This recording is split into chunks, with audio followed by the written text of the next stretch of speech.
In 2025, catch-up contributions changed big time.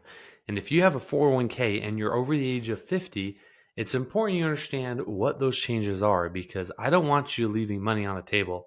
And you want to take full advantage at this point in your life in making sure that you're well prepared for retirement without being in doubt, confused, or anxious about whether or not you have the ability to retire and live the life you wanted to live. Let's jump in. In 2025, the IRS has updated catch up contributions. Prior to this, it used to just be a flat dollar amount. And let me just give you some numbers so you know. The annual contribution limit for deferrals into a 401k this year is $23,500. So anybody at any age can make contributions to their employer's 401k plan, assuming they're eligible to participate up to $23,500. The catch-up contribution this year is $7,500 for anyone 50 and older.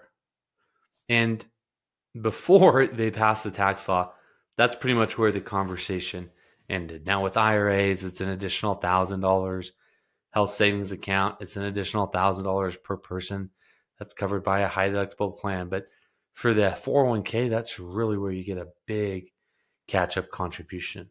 Now, for you who are self-employed small business owners out there, the cash balance plan in connection with this can really help you to save hundreds of thousands of extra each year if you're in this age category of 50 and older. So it's not just, $7,500 or, a couple of thousand here and there. We're talking some big numbers. But for those of you who are just regular employees, you're looking at a base amount of $23,500 plus a $7,500 catch-up contribution. So all told, $31,000 is what we're talking about. Now, with the new catch-up contributions, what we might call the enhanced catch-up or the super catch-up, I kind of like mega catch-up because when we look at mega backdoor Roths within a 401k plan, I just think the name mega fits better. But for whatever reason, bear with me. Just know that if you're between the ages of 60 to 63, I know, kind of a random few years there, but between 60 and 63, the Secure Act 2.0 allows you to toss in an extra $11,250 instead of the $7,500. So a couple $1,000 more altogether. If you're between the ages of 60 and 63, it's $34,750 that you can contribute to your 401k plan in 2025. Now, an important note for you with Roth catch-up requirements. You may have heard of this.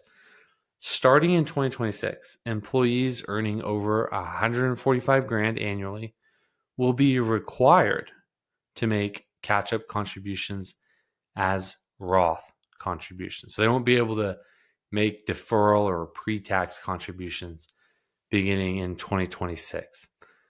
Don't hold your breath on that. There's still some things I think that may shake out, but as the law stands right now, that's the game plan. It's essentially because the government doesn't want what they consider high-income individuals to get more money into a Roth at that point in their lives. To get more money into pre-tax retirement accounts at that point in their life because they want the tax revenue today. So they're going to force you to make contributions as part of this catch-up option as Roth contributions, or sometimes what we call after-tax contributions, so they get a slice of the action.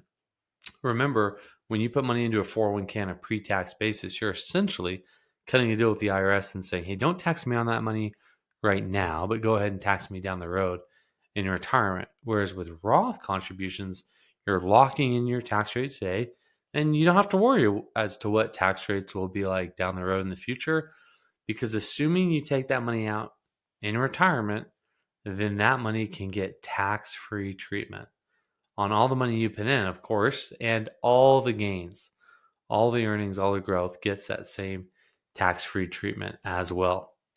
It's important that before you make any decision as to whether or not you should go pre-tax, Roth, or even participate in the catch-up contribution if you're 50 and older, that you do a financial plan and you model out exactly where you're at today and what the future may hold down the road.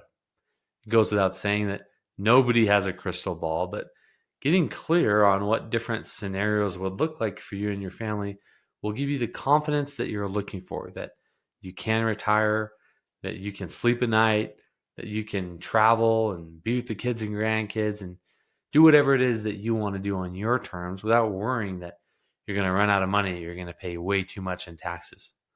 A financial plan considers this among many other things that are going on in your life.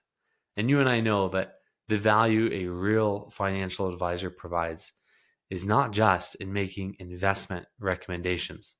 Buy this mutual fund, sell the stock, but it's more about guiding you through the journey to help you feel confident that you're on the right path.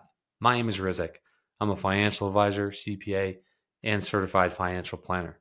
If you enjoyed this, you're going to love my new book. It's on Amazon, Finance on the Fly: Simple Strategies to Build Lasting Wealth.